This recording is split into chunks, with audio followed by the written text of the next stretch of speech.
kulit. Kalau infeksi berada di dalam jaringan kulit ya. Nah, oke. Jadi kalau contoh investasi itu seperti kutu, parasit. Kalau infeksi misalnya virus, bakteri ya. Oke, kita mulai aja langsung ke pediculosis capitis. Ini dikenal dengan nama apa? Kutu ya, kutu kepala. Jadi dia menginfeksi kulit dan rambut kepala yang disebabkan oleh Pediculus humanus varietas capitis. Dia sering pada anak-anak, pada hunian yang padat, hygiene buruk, musim panas, dan dia bisa mengenai orang lain secara langsung. Misalnya apa? Misalnya kontak kulit kepala dengan kepala yang tertular, atau juga dari benda-benda yang dimiliki oleh si penderita. Misalnya apa? Sisir, bantal, kasur, topi. Jadi hati-hati saling bertukar benda-benda pribadi ya.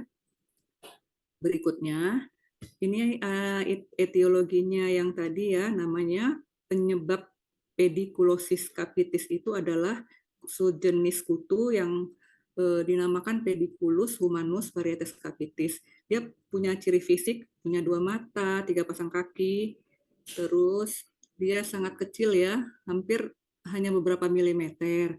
Dia tidak punya sayap, siklus hidupnya dimulai dari telur hingga menjadi kutu dewasa, dan dia bisa bertahan 2-4 hari di luar kulit kepala. Bisa kalian lihat sendiri, bahkan mungkin kalian sudah pernah ya menderita pediculosis capitis ya, bisa jadi. Karena ini sering ya menghinggapi anak-anak. Berikutnya, patogenesisnya dimulai oleh rasa gatal yang ditimbulkan oleh aktivitas si kutu. Sehingga dengan rasa gatal ini, si penderita akan menggaruk sehingga terjadilah ruam kulit. Jadi ruam kulitnya itu sering di bagian belakang kepala, bisa bahkan ke seluruh kepala. Nanti yang akan kalian lihat pada kepala pasien itu berupa erosi. Erosi itu apa? Luka lecet. Ekskoriasi juga bisa. Ekskoriasi ini bedanya dengan erosi itu, dia lebih dalam. Dia hampir mencapai stratum dermis ya, bukan stratum, bukan hanya apa stratum corneum saja. Lalu bisa dijumpai pus dan krusta, dan biasanya kepala si pasien itu baunya busuk oleh karena aktivitas si kutu tadi ya. Dan bagaimana kita menegakkan diagnosa dari pediculosis capitis, yaitu dengan menemukan langsung kutu atau telurnya ya. Jadi kita fokus kepada bagian utama, yaitu di bagian belakang kepala seperti oksiput dan bagian samping dari kepala ya, di bagian temporal. Jadi kita bisa nantinya akan menemukan telur kutunya yang berwarna abu-abu dan juga berkilat. Oke, bisa di DD juga pediculosis capitis ini dengan tinea capitis ya, impetigo, kustosa, dan juga dermatitis seborrheic berdasarkan kesamaan ruamnya. Dan bila kita menjumpai pasien dengan kasus ini, kita bisa melakukan pengobatan ya dengan prinsip kutunya harus dibasmi dan diobati juga infeksi sekunder yang ada yang kita jumpai. Kalau obatnya biasanya malation 0,5% ataupun juga bisa 1%.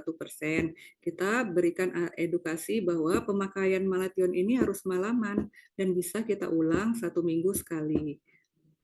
Terus pilihan lainnya adalah Gamexan 1% krim yang dioles 12 jam dan juga bisa emulsi benzil benzoat 25%, 12 jam juga, tapi diulang 4 hari ya.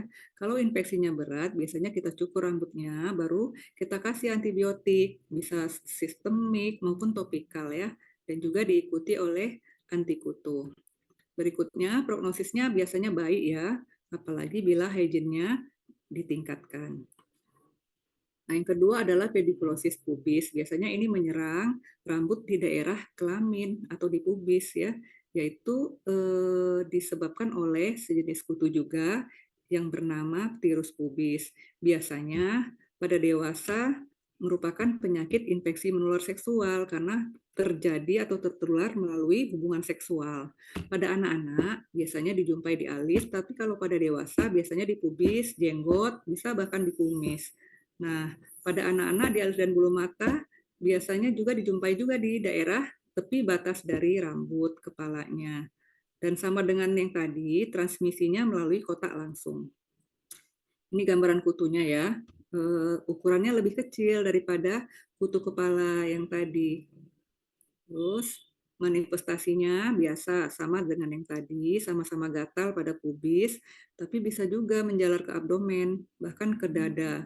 Tandanya apa? Ada makula serule, yaitu nanti kalian bisa lihat bercak abu kebiruan ya, yang kecil 0,5 cm cuma ukurannya. Nah, berikutnya selain adanya makula serule ini, bisa juga kalian jumpai adanya krusta ya. Krusta tahu kan? Krusta itu adalah cairan tubuh yang mengering yang dinamakan sebagai black dot. Biasanya kita lihat di celana dalam si pasien, ada titik-titik hitam. Nah, itu adalah gejala dari pedikulosis pubis. Nah, kutu ini bisa kita lihat secara kasat mata ya. Nah, tapi makanya pemeriksaan penunjangnya adalah dengan menemukan telur atau kutu dewasanya, sama dengan pedikulosis capitis.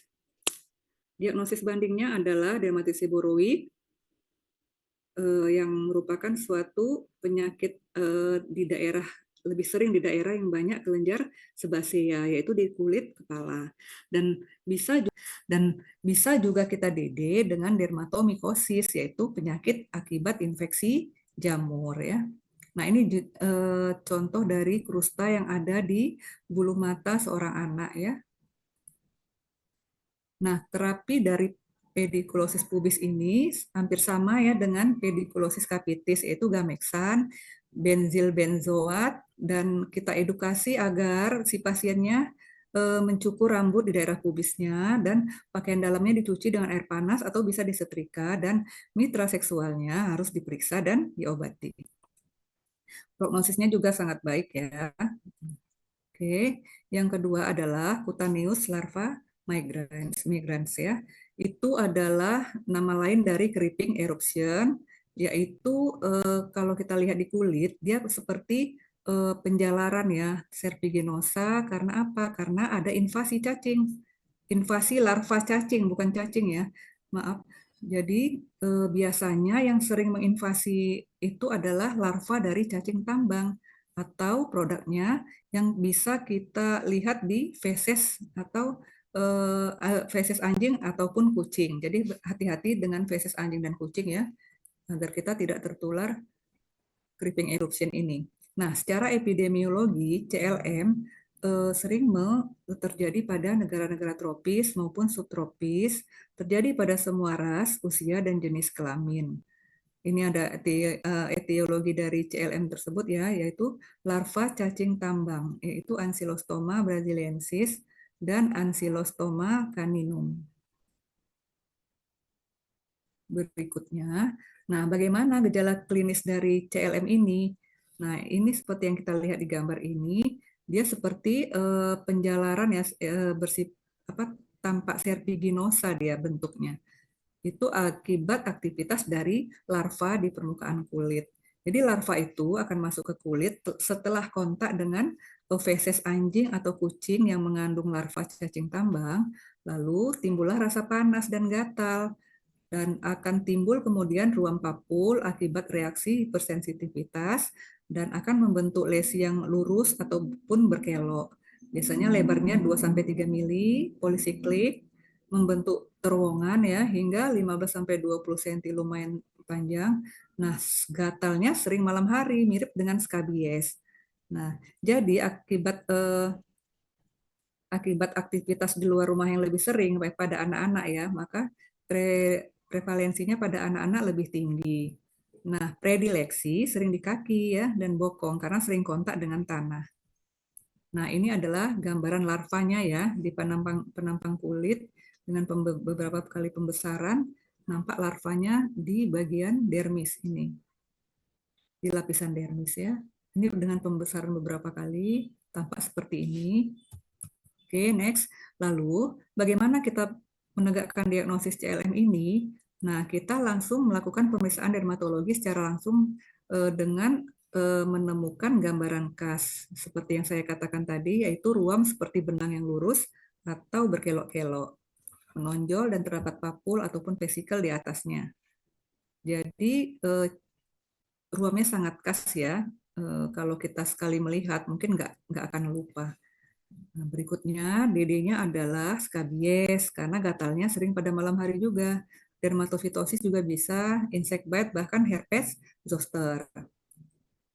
Kalau kita sudah menemukan gejala klinis CLM ini, maka selanjutnya kita harus memberikan terapi berupa anti cacing yaitu albendazol per oral atau tablet sebesar 800 mg dosisnya per hari ya selama 3 hari.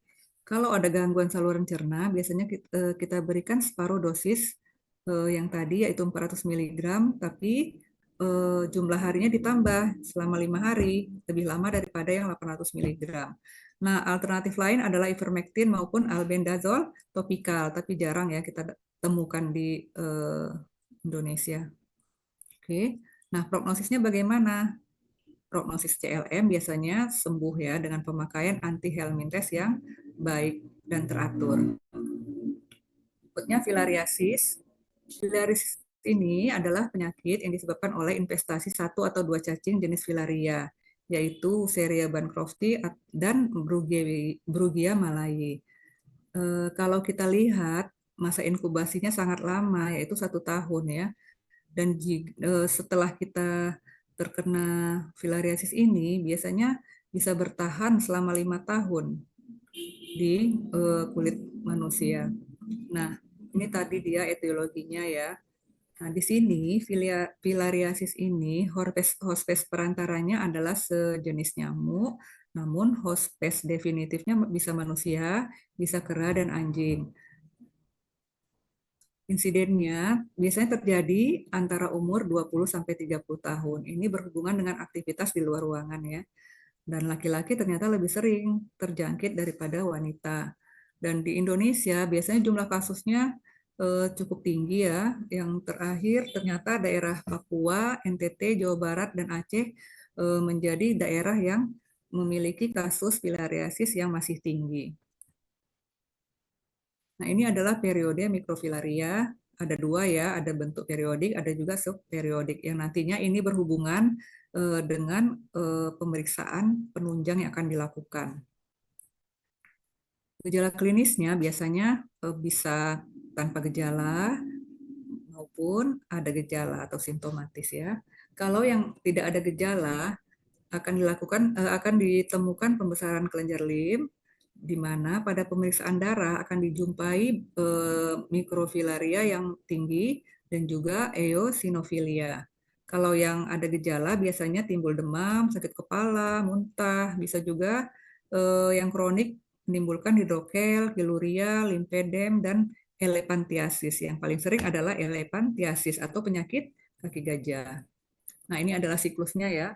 Dari mulai nyamuk yang mengandung larva menggigit manusia, lalu larvanya berkembang di kelenjar lim, lalu kembali manusia penderitanya digigit nyamuk kembali, dan nyamuk itu akan di dalam tubuh nyamuk akan berkembanglah larva dan akan kembali menginfeksi manusia yang lain. Jadi siklus ini akan terus terjadi. Diagnosis pastinya sebenarnya sangat sulit. Kenapa? Karena cacingnya itu kan tumbuh di kelenjar lim, berarti sangat sulit dijangkau. Jadi yang bisa kita lakukan adalah dengan menemukan mikrofilaria dalam darah dan dapat menjadi kunci penegakan diagnosis dengan cara pengambilan darah tebal atau tipis dari kapiler dengan pengecetan GEMSA atau RAIC dengan di mana jumlah mikrofilaria yang mengarah ke filariasis adalah lebih atau sama dengan 20 per mili ya. Kalau sudah tegak diagnosa filariasis, jadi akan diberikan selanjutnya adalah terapi oral dietil karbamazin dengan dosis 6 mg per kilogram berat badan per hari. Kita berikan selama 12 hari, tapi bisa juga kita ulang 1-6 bulan kemudian ya, kalau perlu ya, atau 2 hari per bulan. Dan terapi edukasinya atau non medikamentosanya ya kita sarankan si pasiennya untuk beristirahat, lalu kita berikan antibiotik bila timbul infeksi sekunder dan memprotek dirinya dengan apa? Dengan pemakaian kelambu pada saat malam ataupun pemakaian insect repellent seperti minyak serai ataupun juga dengan menggunakan menyemprotkan insektisida ya. Nah, berikutnya prognosisnya bagaimana? Dia baik ya, tapi kita sarankan dia pindah sebaiknya dari daerah yang endemik. Lalu dilakukan pengobatan dan pemberantasan vektor. Dan tapi pada kasus lanjut biasanya prognosisnya buruk. Kenapa? Karena kalau sudah terjadi udem tungkai agak sulit melakukan penyembuhan terhadap kondisinya. Jadi pada kasus lanjut prognosisnya buruk. Nah, berikutnya yang keempat adalah reaksi gigitan serangga ya.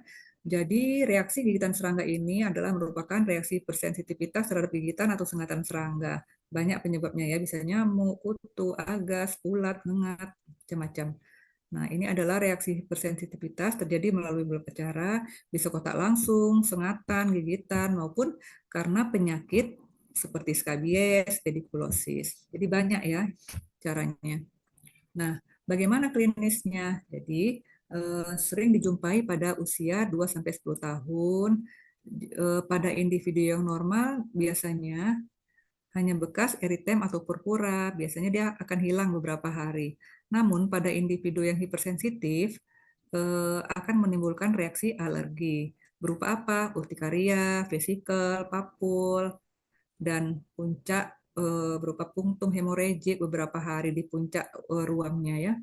Jadi nantinya kondisinya akan semakin berat, akan berubah menjadi pustul, lalu akan pecah pustulnya dan menimbulkan krusta dan pada akhirnya akan sembuh. Namun rasa gatal yang ditimbulkan akan menimbulkan garukan yang berulang sehingga akan dapat berpotensi untuk timbulnya infeksi sekunder dan infeksi sekunder ini bila sudah sembuh akan menimbulkan bercak hiperpigmentasi. Nah, ini dia adalah reaksi hipersensitivitas 1 ya yang diperantari IgE mengakibatkan aktivasi dari sel emas sehingga terjadilah pelepasan mediator inflamasi. Jadi akan timbullah reaksi lokal dan reaksi sistemik ya. Timbullah ruam-ruam. Ini adalah patogenesis juga. Jadi terbagi beberapa reaksi ya. Yang reaksi yang timbul pertama sekali dinamakan sebagai reaksi cepat ya. Dalam waktu 20 menit sudah timbul urtika dan irregular dan gatal. Kalau reaksi lambat dia biasanya timbul lebih dari 20 menit. Kalau reaksi yang ekstrim biasanya lesinya terjadi terakhir tapi lesinya lebih luas dan bisa beresiko akan timbulnya reaksi anafilaktik ya dan juga adanya infeksi sekunder. Ini adalah gambaran ruam yang bisa kalian lihat yang menunjukkan adanya papul-papul eritem yang tersebar ya. Ini papul-papul. Papul itu ada apa? Adalah benjolan bentol pada kulit ya yang berwarna di sini warnanya merah. Tapi papul itu ada batasan ukurannya. Papul itu ukurannya tidak lebih dari 1 cm ya. Nah, bagaimana kita mendiagnosa? Jadi kita untuk mendiagnosa reaksi gigitan serangga ini biasanya kita tentukan tempat predileksinya dan gambaran klinisnya. Kalau di daerah kepala biasanya penyebabnya itu kutu anjing, bisa kutu busuk juga bisa. Kalau di bahu dan leher biasanya karena kutu burung. Kalau di badan biasanya kutu baju. Kalau di ekstremitas biasanya karena nyamuk ataupun kutu busuk. Jadi tergantung tempat predileksi. Nah, setelah kita diagnosa, maka kita selanjutnya akan memberikan terapi, bisa terapi topikal maupun yang oral ya. Jadi kita sesuaikan saja. Kalau bersifat ringan, biasanya kita hanya memerlukan terapi topikal, bisa kortikosteroid topikal atau oral, ataupun bisa juga mentol dan antibiotik. Kalau yang oral ini biasanya kita berikan untuk mengurangi rasa nyeri ataupun rasa gatal. Bisa di analgetiknya yang kita berikan bisa paracetamol, bisa juga asam mefenamat. Antihistamin bisa kita berikan contohnya cetirizine ataupun loratadine ya. Untuk tindakan preventif, biasanya kita sarankan pasiennya untuk memakai pakaian yang menutupi tubuh, bisa juga dengan memakai insect repellent dan insektisida. Dan juga jangan lupa kita sarankan agar si pasien meningkatkan hygiene atau sanitasi lingkungan di sekitar rumahnya dengan meningkatkan kebersihan rumah dan juga hewan peliharaan dari serangga. Nah, didinya ada beberapa ya. Prognosisnya baik ya, tapi untuk yang kronis tadi, yang seperti yang setelah saya jelaskan tadi, biasanya buruk. Karena dia tidak dapat kembali normal kalau sudah terjadi limfedema. Infeksi sekunder bisa dapat menyisakan sikatrik atau jaringan parut. Nah, topik yang terakhir dari investasi parasit ini adalah skabies ya. Nah, skabies adalah sejenis penyakit kulit yang disebabkan oleh investasi dan sensitisasi terhadap sejenis kutu yang dinamakan sebagai Sarcoptes scabiei varietas hominis. Ya, dia sejenis arthropoda. Lalu kasus skabies ini semakin tahun ternyata semakin meningkat dan di Indonesia sendiri skabies itu di Indonesia menduduki urutan ketiga dari 12 penyakit kulit. Nah, jadi di pelayanan polikulit sehari-hari kasusnya masih sangat banyak ya. Nah, perempuan ternyata lebih sering menderita skabies dan juga anak-anak dan sering di daerah perkotaan dan yang penduduk padat terjadi lebih sering pada musim dingin dan pada populasi yang padat seperti rumah jompo, penjara dan bangsal. Bagaimana kita bisa tertular skabies ini? Nah, biasanya kita tertular skabies ini dengan kontak langsung maupun tidak langsung ya. Ini ciri khas dari si kutu ya. Dia kecil, punya 4 pasang kaki, cuma 0,3 mm ya ukuran badannya, tapi syukurnya dia tidak dapat terbang dan loncat. Kalau dapat terbang, bahaya sekali. Jadi dia bisa hidup ya di kulit kita itu selama 30 hari. Mungkin di sini ada yang pernah tinggal di pondok ya, di asrama. Mungkin sudah pernah ada yang sudah pernah menderita skabies, saya yakin sudah ada. Ada di antara kalian ada yang pernah menderita skabies ya. Nah, inilah dia siklus hidup dari si tungau. Jadi dimulai dari populasi antara tungau dewasa yang jantan dan betina, lalu dia akan mengeramkan telurnya di bawah stratum corneum, lalu telur berubah menjadi larva, nimfa dan seterusnya, akhirnya menjadi dewasa. Begitulah siklus hidupnya eh, sepanjang hidupnya ya, kalau kita tidak putus mata rantai siklus hidup si tungau ini. Jadi pengobatan bertujuan untuk memutuskan life cycle atau siklus hidup dari si kutu di kulit manusia ya. Nah, sering pada skabies, pada stadium awal skabies sering tidak ada gejala, jadi si pasien tidak terdeteksi. Nah, masa sensitisasi itu bisa berkisar 2-4 minggu. Nah, inilah sering kecolongan jadinya pasien-pasien ini. Dia merasa tidak sakit, dia tidak berobat, ternyata beberapa minggu kemudian timbullah ruamnya ya. Jadi kita harus antisipasi ya bila ada kontak erat dengan penderita. Jadi prinsip pengobatannya nantinya untuk skabies ini orang terdekat ataupun kontak serumah itu wajib seluruhnya diobatin ya. Oke. Nah, reaksi hipersensitivitas tipe 1 dan tipe 4 ini yaitu tipe 1 karena antigen tungau itu berkaitan dengan IgE, akhirnya terjadi peningkatan IgE. Pada tipe 4 terjadi 10-30 hari setelah sensitivitas tungau, barulah akan timbul ruam, papul, nodul karena adanya inflamasi dan peningkatan jumlah sel limfosit T. Nah, bagaimana gejala klinisnya? Nah, pada paparan awal timbullah ruam, gatal dan ruam. Ciri khas skabies ini biasanya gatalnya sangat parah pada malam hari. Ini adalah salah satu dari tanda kardinal dari skabies ya. Nah, lesinya bermacam-macam. Jadi kalau kita ingin mempelajari skabies, kita jangan menghafal lesi yang ada pada pasien karena dia bisa meniru seluruh jenis ruam pada penyakit kulit. Jadi yang kita lihat itu adalah tanda kardinalnya ya. Predileksinya apa? Di mana? Yaitu di stratum corneum yang tipis. Biasanya di daerah, nanti ada di sini, di daerah ketiak, di daerah regio mama, bisa di lingkar perut, bisa di lipat siku, bahkan di kelamin ya. Itu adalah daerah-daerah yang memiliki stratum corneum yang tipis. Seperti ini ya, biasanya di sela-sela jari, sering ditemukan adanya terowongan di balik adanya papul pada permukaan kulitnya. Ini adalah gambar terowongan tadi. Nah, ini tadi tanda kardinal yang harus kalian ingat untuk mengarahkan diagnosis kasus menjadi skabies ya, mengarah ke skabies. Yang pertama, gatalnya adalah pada malam hari lebih sering. Terus dia menyerang manusia secara berkelompok dan kita temukan adanya terowongan dan Sarcoptes scabie atau kutunya. Jadi kalau sudah ada dua dari tanda empat yang tadi, itu sudah jadi dasar diagnosis. Diagnosis pastinya itu kalau kita temukan kutu dewasanya, ya ataupun telur ataupun larva. Jadi kalau ada telur itu sudah cukup satu aja, sudah menjadi diagnosis pasti. Tapi kalau hanya ada dua, itu hanya menjadi dasar diagnosis, yaitu pruritus nocturna dan menyerang manusia secara berkelompok. Nah, bagaimana pemeriksaan penunjang untuk skabies? Ada beberapa yang bisa kita lakukan, yaitu kerokan kulit dengan KOH 10%, bisa dengan tes tinta Cina juga bisa, atau burrowing test, bisa juga dengan mengambil tungau dengan jarum secara langsung pada ruang si pasien yang kita temukan.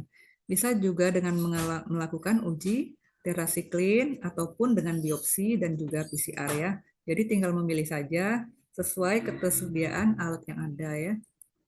Nah, ini cara-cara yang dapat kita lakukan untuk masing-masing pemeriksaan penunjang ya. Ini ada gambaran kutu ya di penampang kulit. Nah, ini ada tes tinta Cina. Mungkin kalian bisa baca sendiri lah ya.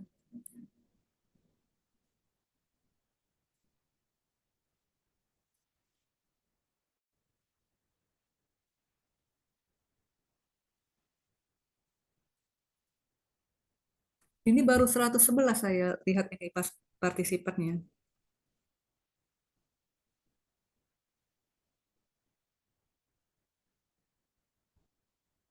Belum join juga ya?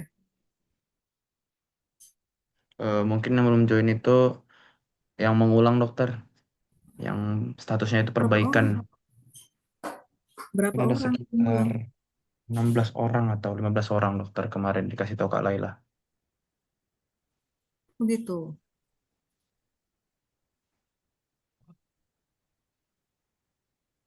Loh, baru deh. Bentar ya.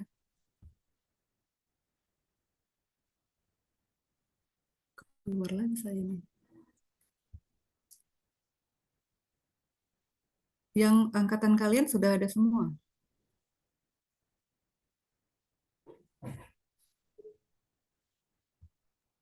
Coba saya coba cek lagi dulu dokter. Iya.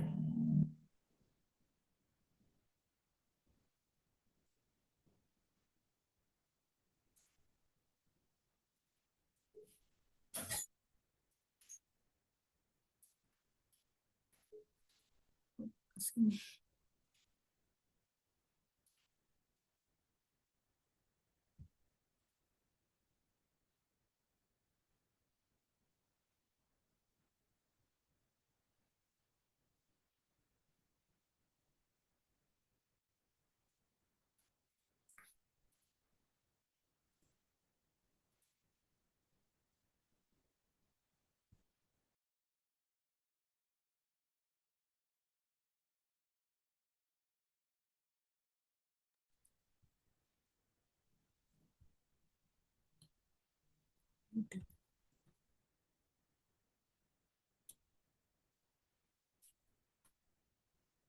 Ini kalian on cam semua ya? Masih ada yang nggak on cam?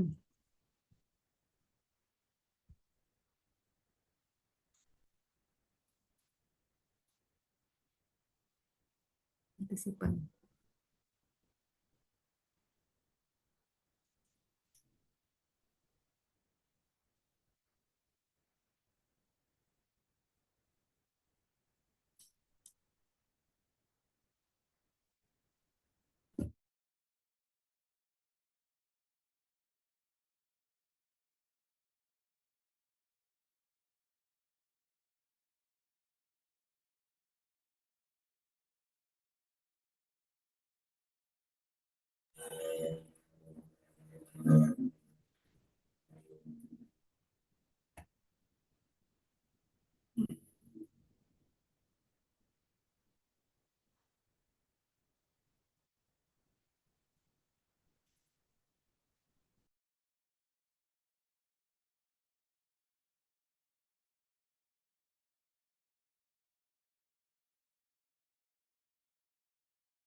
Besar.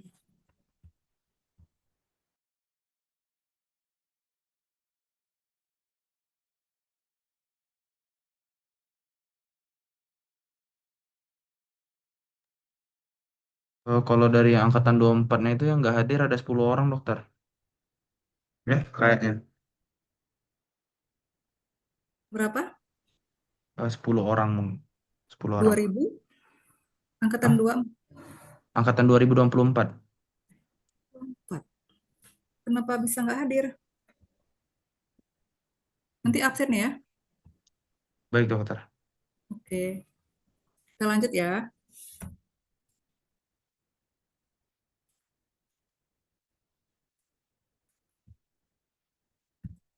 Oke, nah, sampai mana tadi ya?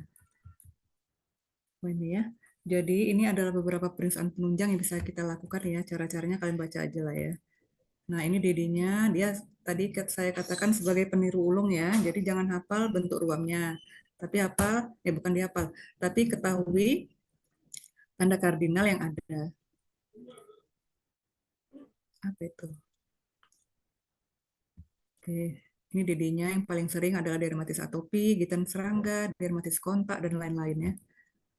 Nah, komplikasinya ternyata bisa menimbulkan impetigo, limfangitis, dan juga sepsis. Bahkan yang terberat adalah post streptokokal glomerulonefritis. Prognosisnya kalau nggak diobati, kondisi ini akan bertahan selama bertahun-tahun. Pada individu dengan imunokompeten, biasanya tungaunya dapat berkurang dengan seiringnya waktu ya, apalagi dengan meningkatkan hygiene.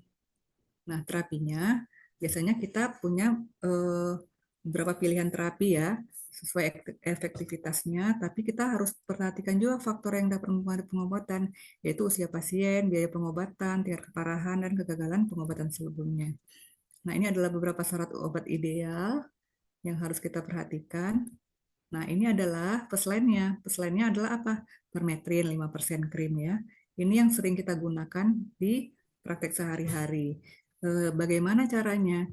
Nah, ini hanya dilakukan 1 kali seminggu dengan cara mengoleskannya pada malam hari ke seluruh tubuh kecuali daerah wajah. Nanti ada saya PPT saya mungkin di sini. Nah, dioleskan pada seluruh area tubuh dari leher hingga ujung jari kaki, lalu kita biarkan selama 8 jam sampai 14 jam lalu dibilas dan kita ulang selama 7 hari berikutnya. Kembali lagi ke yang tadi ya. Nah, selain permetrin, kita bisa punya pilihan lain yaitu linden ataupun glutamiton, eh, sulfur ya. Sulfur ini belerang ya. Nah, biasanya kalau kalian nanti di puskesmas, eh, yang ada lebih ke belerang biasanya ya. Permetin mungkin sekarang sudah banyak juga tersedia di puskesmas. Nah, cara pakainya berbeda. Kalau tadi permetrinnya 1 kali seminggu, kalau belerang ini biasanya digunakan selama 3 malam berturut-turut. Jadi, eh, yang menjadi link pertama adalah permetrin tadi ya.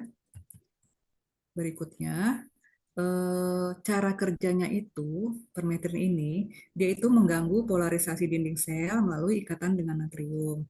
Jadi yang diganggunya itu adalah si tungau ya, sehingga si tungaunya itu akan lumpuh. Nah, dia itu ditoleransi dengan baik, kalaupun kita oles di kulit, kita nggak usah khawatir karena dia hanya sedikit diserap oleh kulit. Dia tidak diabsorpsi secara sistemik. Dan kalaupun diabsorpsi, biasanya dia akan dikeluarkan kembali melalui keringat dan ke sebum kita ya. Nah, ini cara pakainya tadi. Ini prinsip pengobatannya ya, pengulangannya 1 kali seminggu. Nah, biasanya kalau kita menemukan kasus skabies pada satu pasien, itu biasanya 1 atau 3 kali pengobatan, biasanya sembuh.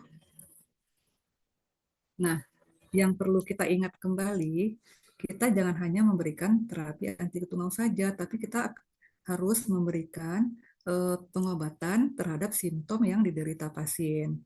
Kalau kita temukan papul atau reaksi inflamasi lainnya, kita sebaiknya memberikan terapi terhadap reaksi inflamasi tersebut, misalnya dengan memberikan steroid ya, topikal kalau masih ringan, bisa juga oral kalau sudah luas. Bisa juga kita berikan antihistamin sebagai penata laksanaan untuk rasa gatalnya. Dan terapi oral yang efektif biasanya bisa diberikan ivermectin, tapi ini jarang ya kita pakai. Ini ada beberapa terapi non medikamentosa ya, yaitu berupa edukasi ke pasien. Nah, dengan menganjurkan untuk seluruh anggota keluarganya ikut diobati dan spray, sarung bantal, handuk dan lain-lain sebaiknya dicuci atau direndam dengan air panas lalu dijemur. Kalau barangnya tidak dapat dicuci, bisa kita masukkan dalam kantong plastik lalu diletakkan di tempat yang hangat dan kering. Kalau lantai, karpet bisa kita vakum ya, dan sebaiknya eh, sarankan ke pasiennya agar menjemur kasur dan bantal secara rutin. Oke, nah berikutnya infeksi menular seksual ya. Saya ini ya, ketuanya siapa tadi? Irfan. Irfan,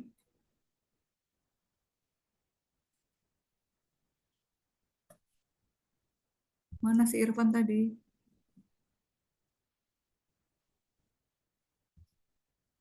Dokter, kenapa dokter? Oh, kamu kemana? Oh, enggak. Di sini terus dokter, nggak kemana-mana dokter. Oh, nggak dengar ya? Oh, Suara nggak saya dengar nggak dokter. dengar. Nggak Oh, begitu jelas ya? saya lagi Kurang ya? ada suara-suara di rumah dokter. Kenapa tadi dokter? Oh, tapi suara saya jelas nggak sih? Lumayan jelas sih sebenarnya dokter. Iya, nggak begitu ya? Nggak begitu jelas nggak? Iya, agak kecil tapi emang. Iya ya, sorry ya, agak kecil ya. Soalnya sudah kering. Oke lah, kita lanjut saja ya dengan IMS ya. Baik dokter. Oke ya. Jadi IMS ini adalah infeksi menular seksual ya. Ada 4 bagian besar yang akan kita bahas. Ini jamnya sampai jam berapa ya, Ivan?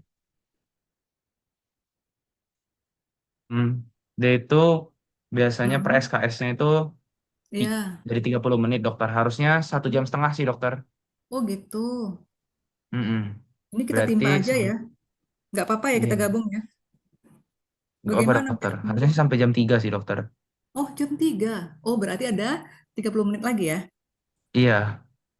Linknya ini masih bertahan biasanya berapa jam? Bisa tiga Apa dokter jam. mungkin tidak dengar Eh, kapasitas waktunya untuk kapasitas Zoom-nya. waktu Zoom-nya. Mm-mm. Biasanya nggak habis-habis sih dokter. Oh gitu. Nggak dibatasin Iya, ya? nggak dibatasin.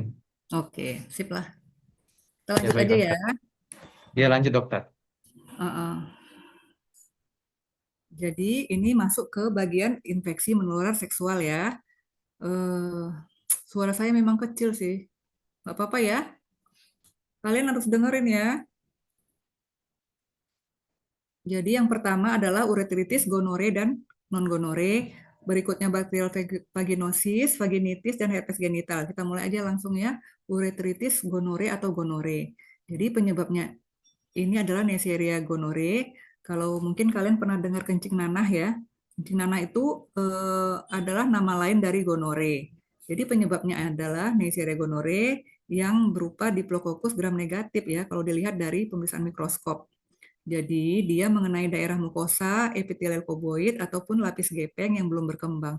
Pada pria biasanya sering dijumpai di uretra, kalau pada wanita di vagina, endoservix, dan kelenjar Bartolini. Ini epidemiologinya ya, bisa kalian lihat. Sekarang kasusnya semakin banyak ya, terutama di Jambi pada usia muda. Jadi bentuknya seperti biji kopi, tersusun dua-dua, tunggal dan bergerombol. Dia tidak tahan udara bebas, tidak tahan suhu juga, dan tidak tahan dengan zat desinfektan. Nah, faktor resikonya biasanya pada eh, pasien dengan perilaku resiko yang tinggi. Misalnya usia pria 20-35 tahun itu insidennya tinggi ya. Kalau pada wanita biasanya umur-umur 16 sampai 24 tahun biasanya insidennya tinggi. Nah, juga profesi seperti pekerja seks komersial dan juga pecandu narkoba, turis dan juga perilaku homoseksual. Nah, bagaimana gejala klinisnya? Biasanya masa inkubasinya sangat singkat ya. pada pria biasanya sejak dia melakukan hubungan seksual, biasanya 2 sampai dalam sampai 5 hari itu bisa terjadi gejala klinisnya manifest ya. Kalau pada wanita biasanya sulit diketahui karena dia sering asimptomatik. Nah, itulah dia. Jadi ini dia ya, gejala klinis GO pada pria berupa uretritis, bisa terjadi rasa gatal atau panas di daerah kelamin, timbullah dysuria atau polakis uri, dan juga timbul sekret mukopurulen yang dinamakan sebagai yang familiar ya, dikenal sebagai kencing nanah.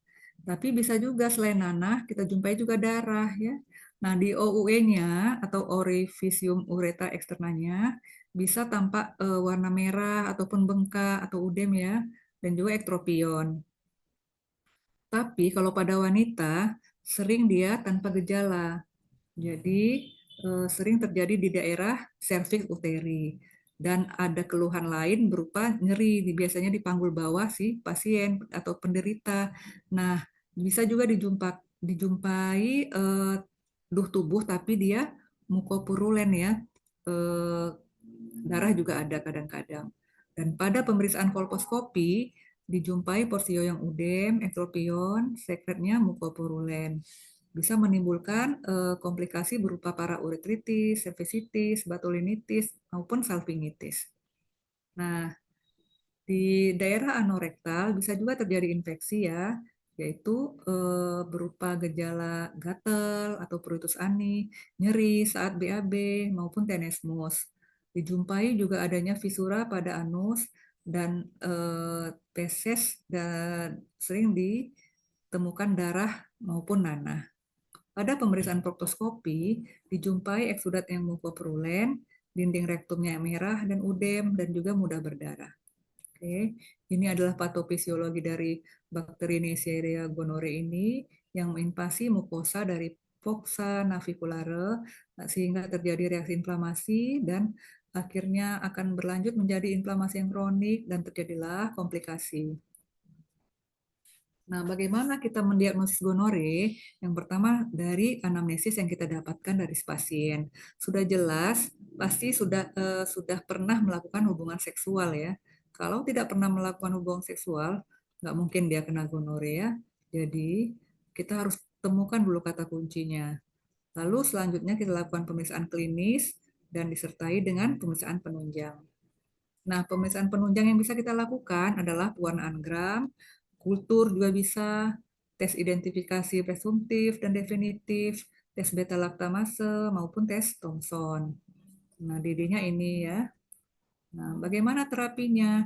Nah, ada beberapa regimen pengobatan yang dapat kita berikan sesuai kondisi klinis dan lain-lain. Ini adalah terapi gonorea. Jadi, untuk penata laksanaan gonore sekarang, kita berikan regimen anjuran yaitu Cefixim sebesar 800 mg per oral dosis tunggal. Jadi 800 mg ini sekaligus kita sarankan untuk diminum oleh si pasien ya. Bisa juga alternatif lain seperti ceftriaxone, kanamisin. Untuk berikutnya,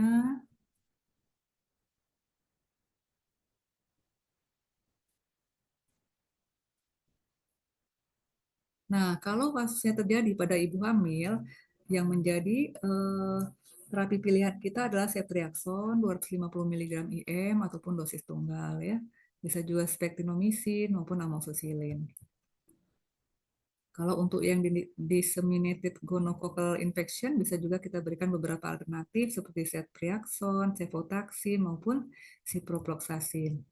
Nah, ini adalah komplikasi gonore bisa kalian baca ya. Biasanya komplikasinya timbul kalau uretritisnya nggak diobati atau terapinya tidak adekuat. Jadi kalian harus hafal dosis obat yang menjadi regimen anjuran ya pada GO ini.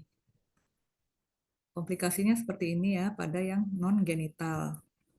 Nah, prognosisnya biasanya bervariasi berdasarkan cepatnya penyakit ditemukan dan diterapi.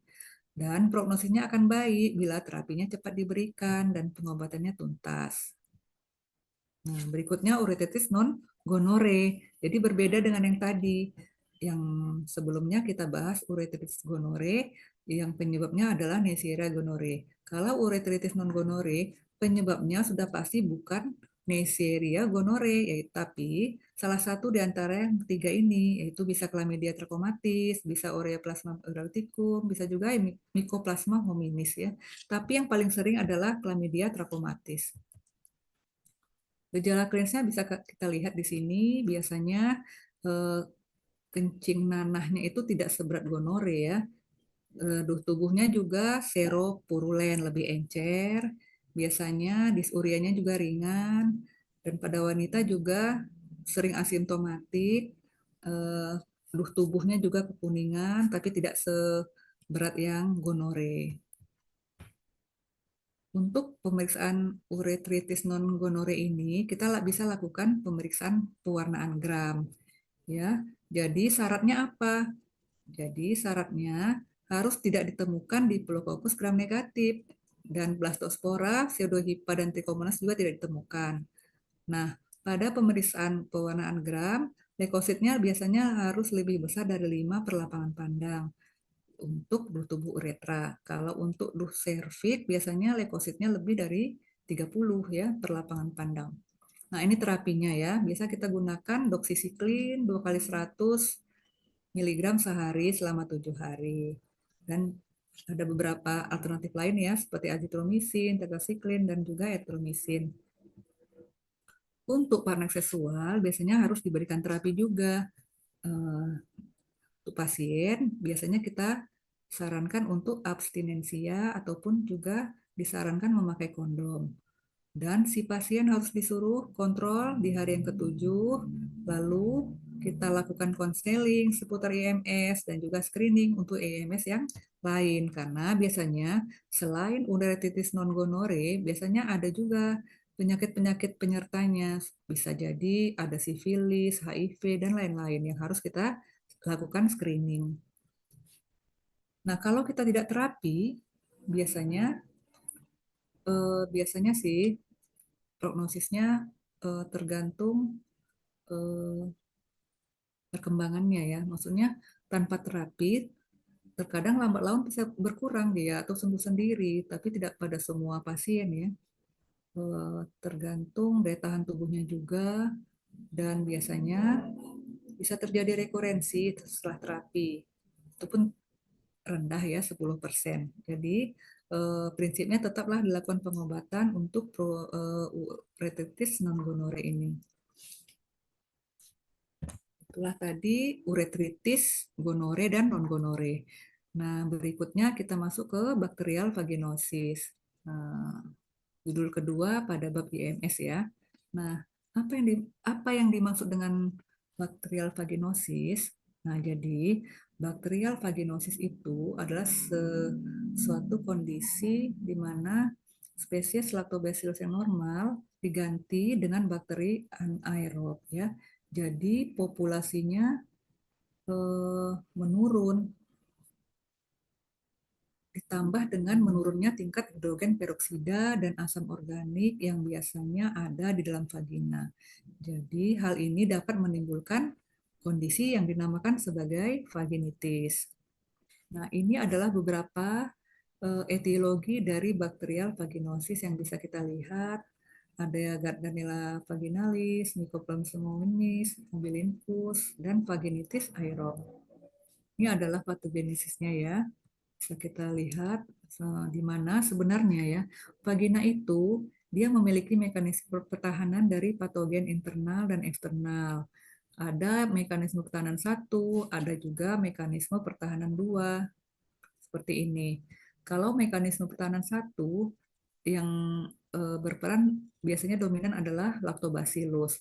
Kalau mekanisme pertahanan dua yang berperan adalah hidrogen peroxide. Jadi masing-masing bekerja untuk mempertahankan kondisi vagina yang optimal. Seperti ini ya. Kalau Lactobacillus ini nutrisinya biasanya dari glikogen yang dimediasi oleh estrogen.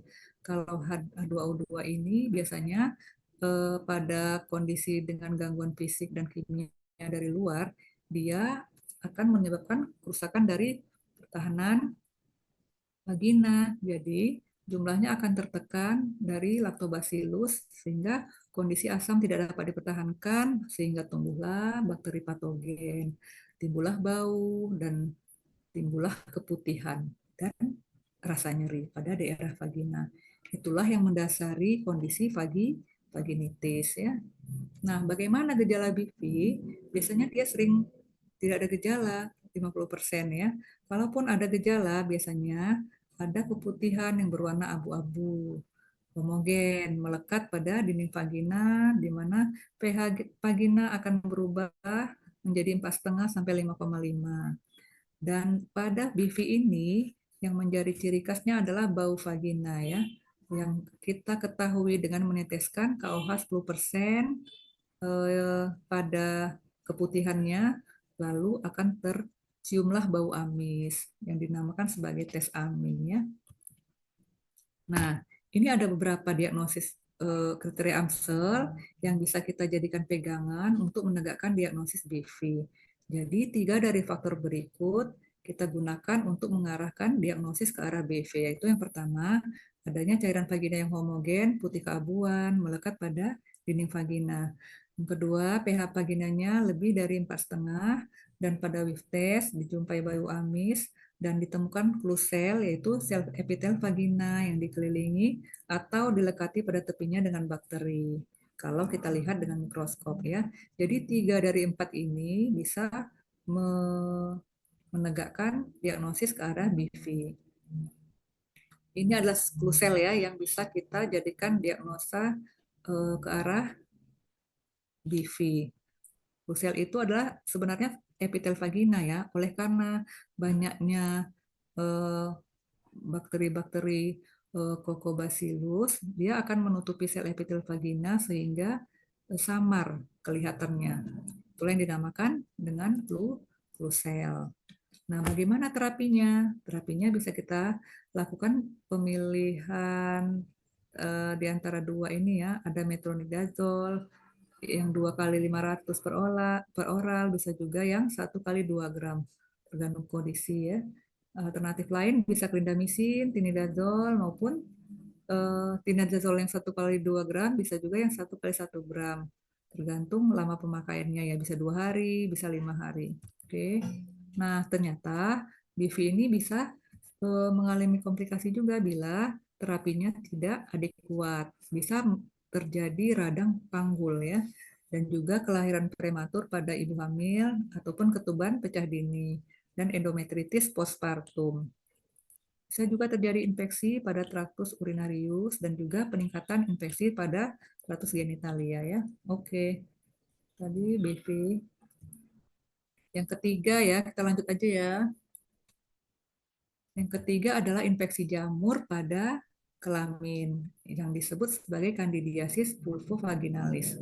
Nah, infeksi ini biasanya disebabkan oleh Candida albicans dan mikroorganisme lain dari genus Candida dengan berbagai manifestasi klinis yang timbul di vagina hingga vulva, sehingga dikatakan vulvovaginalis ya. Jika Nah, ya. Oke, berikutnya etiologinya tadi Candida albicans. Nah, jumlah mikroorganisme sangat menentukan artinya gejala yang ditimbulkan. Kalau masih di bawah 10 pangkat 3 per mili, biasanya dia nggak ada gejala. Tapi kalau lebih dari 10.000 ya, dia biasanya timbul gejala. Ini Candida yang lainnya ya, Candida glabrata dan juga Candida parapsilosis. Nah, ini adalah beberapa faktor risiko untuk kandidiasis vulvovaginalis. Bisa kehamilan, pada ibu hamil ya sering terjadi oleh karena kondisi hormonalnya. Bisa juga pada penderita diabetes mellitus yang tidak terkontrol dan lain sebagainya. Juga bahkan pemakaian steroid, jadi harus berhati-hati untuk memberikan terapi steroid ya. Oke.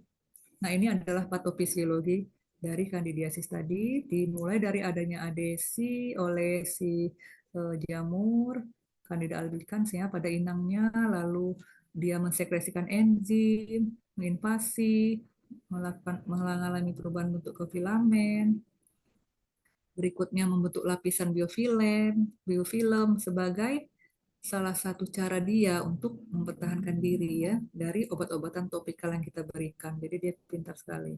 Nah, lalu dia mengeluarkan gliotoksin dan akhirnya sistem imun lokal pun menjadi tertekan, jadi jumlah jamurnya akan semakin meningkat hingga timbullah reaksi lokal. Ya. Nah, bagaimana gejala klinisnya? Ada beberapa, bisa gatal, keputihan, juga kelainan pada permukaan vagina seperti sariawan ya, seperti itu ya.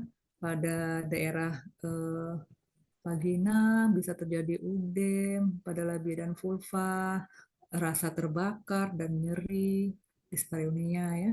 Pada yang eh, permukaan vagina juga bisa kita jumpai adanya hiperemi, ekskoriasi, ulcerasi di labia minor, introitus vagina, dan juga dinding vagina. Yang kronis bahkan menimbulkan atrofi pada dinding vagina dan bahkan luka ya. Seperti gambaran di sini ya, tampilannya ada flor albus, ada ulcer, ada hiperemi atau eritema, udem. Bisa kita lihat. Berikutnya, diagnosanya bagaimana untuk menegakkan diagnosa kandidiasis ini? Yaitu bisa dengan melakukan pemeriksaan gram atau KOH, bisa dengan uji deteksi ragi cepat, PCR, pap smear, kultur, bisa ya, tergantung ketersediaan alatnya. Ini adalah terapinya, bisa kita lakukan pemberian obat-obatan seperti ketoconazole, fluconazole, anti-anti jamur lainnya ya. Salah satu saja dipilih ya. Nah, prognosisnya bagaimana? Biasanya prognosis tergantung dari kecepatan dan ketepatan menegakkan diagnosa. Jadi, kenalilah gejala klinisnya dulu ya, untuk mempermudah kita memberikan menegakkan diagnosa dan memberikan terapi yang tepat ya. Prognosisnya akan baik dengan minimalkan faktor risiko. Nah, berikutnya trichomoniasis. Ini adalah penyebab vaginitis lainnya ya. Nah, trichomoniasis adalah infeksi protozoa yang disebabkan oleh Trichomonas vaginalis. Biasanya penyakit ini ditularkan melalui hubungan kontak seksual dan menyerang traktus urogenitalis.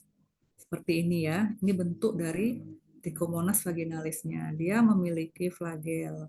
Flagelanya 4 di bagian depan. Dia bentuknya macam-macam, bervariasi. Ya, panjangnya 10 mikro, lebarnya 7 mikro. Bagaimana patogenetisnya? Dia biasanya masa tunasnya 3 sampai 4 minggu.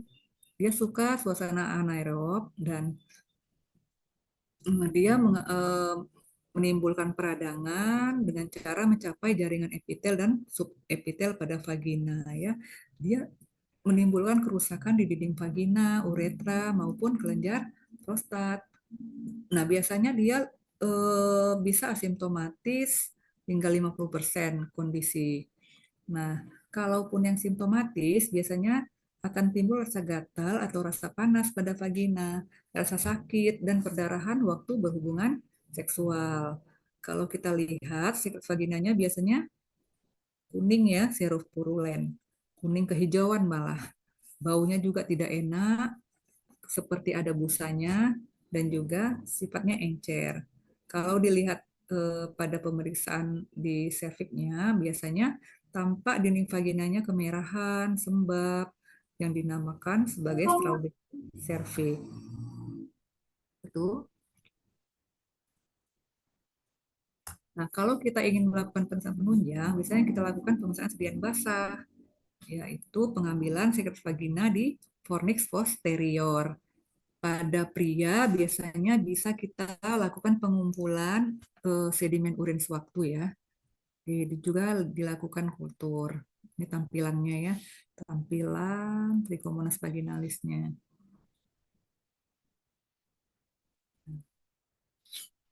Kita bisa berikan juga terapi metronidazole untuk kasus ini sebanyak 2 gram per oral ya. Bisa juga yang 500 2 kali sehari tapi 7 hari. Kalau mau simple sih biasanya yang 2 gram ya, dosis tunggal saja. Bisa juga tinidazole maupun clindamycin. Nah, Yang terakhir adalah herpes genital. Jadi kalau tadi penyebabnya ada parasit, bakteri, nah ini adalah virus yang dinamakan sebagai herpes genitalis. Jadi herpes genital ini penyebabnya adalah herpes simplex virus ya, HSP tipe 1, bisa juga tipe 2. Jadi HSP tipe 1 ini biasanya konsepnya mulai usia anak-anak, tapi kalau yang kedua ini HSP tipe 2 maksud saya, konsepnya itu biasanya terjadi pada dekade kedua dan ketiga, terutama pada orang-orang yang memiliki aktivitas seksual yang tinggi. Nah, kita itu bisa tertular oleh herpes ini dengan kontak pada daerah infeksi. Biasanya bisa secara oral, maksudnya dari mulut ke mulut ya, yaitu sering pada ASP tipe 1, biasanya pada daerah wajah. Bisa juga secara genitogenital, biasanya ASP tipe 2 ya, genital. Namun sekarang sudah terjadi perubahan, bisa melalui urogenital. Jadi bingung nih, HSP-nya bisa tipe 1 atau 2 karena penyimpangan perilaku seksual, HSP tipe 1 yang di mulut sekarang dijumpai juga di daerah genital. Jadi terjadi mutasi ya, mutasi pada lokasi habitat si virusnya tadi. Oleh karena penyimpangan perilaku seksual. Nah, bagaimana gejala klinis yang bisa kita jumpai? Biasanya pada kulit si pasien kita akan kita akan lihat timbul bentol-bentol berisi cairan yang dinamakan vesikel. Dia biasanya berkelompok dan berwarna merah. Kalau yang HSP tipe 1 biasanya sering di daerah pinggang kita jumpai ya, pinggang ke atas. Dan juga sering dijumpai pada anak-anak. Tapi kalau HSP tipe 2 biasanya dari pinggang ke bawah itu. Dan juga dijumpai pada orang dewasa biasanya ya. Jadi sangat berbeda keduanya. Nah, ini adalah contoh dari gambaran klinis dari herpes genital. Nah, seperti yang saya bilang tadi, jumpai vesikel-vesikel ya di sini yang berisi cairan yang bila pecah akan menimbulkan lesi erosi, ya. Erosi yang terasanya sangat nyeri. Ini pada labia ya, labia minor ya. Nah, bisa kalian lihat ya. Nah, untuk melakukan pemeriksaan penunjang, bisa kita lakukan PCR, sang smear, maupun kultur pada virus, dan juga pewarnaan antibodi fluoresensi. Nah, jadi sebelum kita terkena herpes genital, sebaiknya kita lakukan tindakan pencegahan ya terhadap herpes genital ini. Jadi kita sebaiknya menghindari kontak langsung dengan si pasien dengan tidak berbagi makanan dan minuman. Hati-hati bagi yang suka eh, menganggap gimana ya, maksudnya yang sering berbagi makanan minuman karena kita nggak sadar ya teman kita atau apa yang kita anggap aman-aman saja ternyata penderita penderita herpes genital ya. Jadi kedepannya harus hati-hati, jangan sembarangan berbagi makanan minuman, berbagi barang-barang pribadi juga sebenarnya, perlengkapan mandi, juga tidak menggunakan alat yang digunakan bersama oleh penderita. Dan kita jangan menyentuh bagian vesikel. Kadang kita kalau datang pasien herpes, kita kadang nggak sadar, kita sentuh dengan tangan telanjang tanpa adanya sarung tangan, itu nggak boleh, jangan disentuh. Dan juga kita sarankan pada pasien untuk menggunakan alat kontrasepsi atau kondom ya, karena diduga menurunkan 10% transmisi jika digunakan secara rutin ya, tapi hanya 10%. Ini tindakan pencegahan yang bisa kita lakukan untuk menghindari herpes genital ya. Nah, ini adalah beberapa DD-nya ya. Ini adalah terapi untuk kasus-kasus herpes genital. Bisa kita berikan pada infeksi primer asiklopir 200 mg 5 kali sehari. Ya, untuk infeksi primer atau infeksi awal. Tapi kalau udah infeksi yang recurrent, biasanya kita gunakan dengan dosis yang lebih tinggi, yaitu 400 miligram sebanyak 3 kali sehari. Ya. Nah, ini juga untuk kasus-kasus recurrent, bisa juga dengan pemberian acyclovir 400 miligram 2 kali sehari.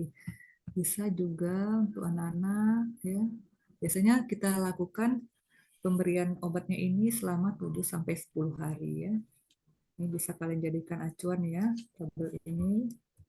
Oke, terima kasih.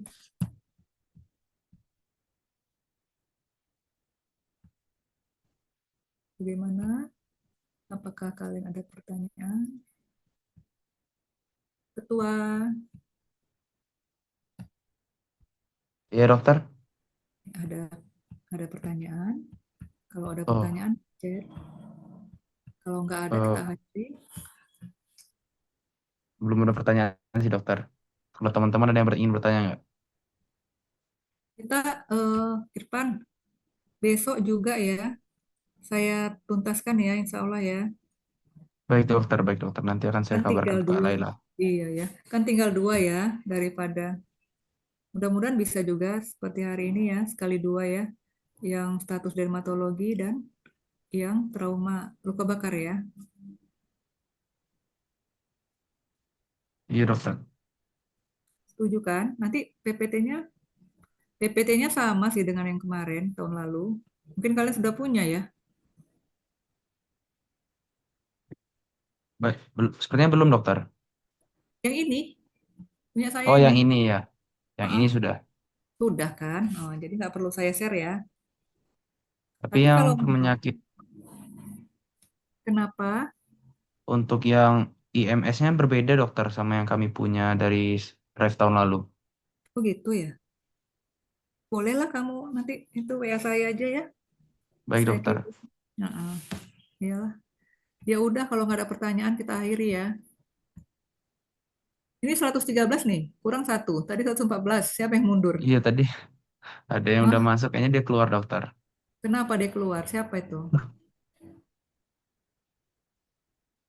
Tadi dokter, coba saya cek Ini ya. udah datang, udah hadir semua kan? Udah full komplit kalian. Ini kalian kan, angkatan kalian kan? Iya, angkatan tadi sudah saya cek lagi, yang belum datang itu ada 10 4 orang dokter, belum hadir juga. gitu. Ya catat aja ya. Yes, baik dokter. Bukan angkatan kalian kan? Angkatan kalian.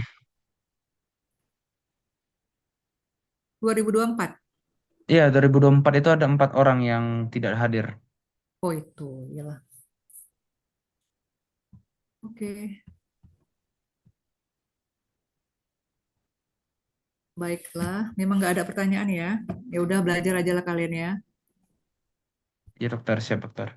Belajar. Mungkin 3 jam lagi ya. Mau buka puasa. Kalian sudah pada ini ya? Sudah pada mudik ya? Sudah dokter, sudah online semua. Iya. Syukurlah. Iyalah. Selamat berbuka ya. 3 jam lagi. Terima Iya kasih dokter. atas kehadirannya. Saya stop share ya. Saya Baik dokter. izin keluar dulu. Oke. Baik dokter, terima kasih dokter. Iya, Dokter. sama. Assalamualaikum. Waalaikumsalam. Waalaikumsalam warahmatullahi Dokter, wabarakatuh. Terima terima kasih, kasih. Terima dokter. kasih dokter. Terima kasih Ya, dokter. iya, Dokter. selamat berbuka ya. Iya dokter, siap dokter. Ya, Ya, ide. oke. Iya dokter. Mm-mm.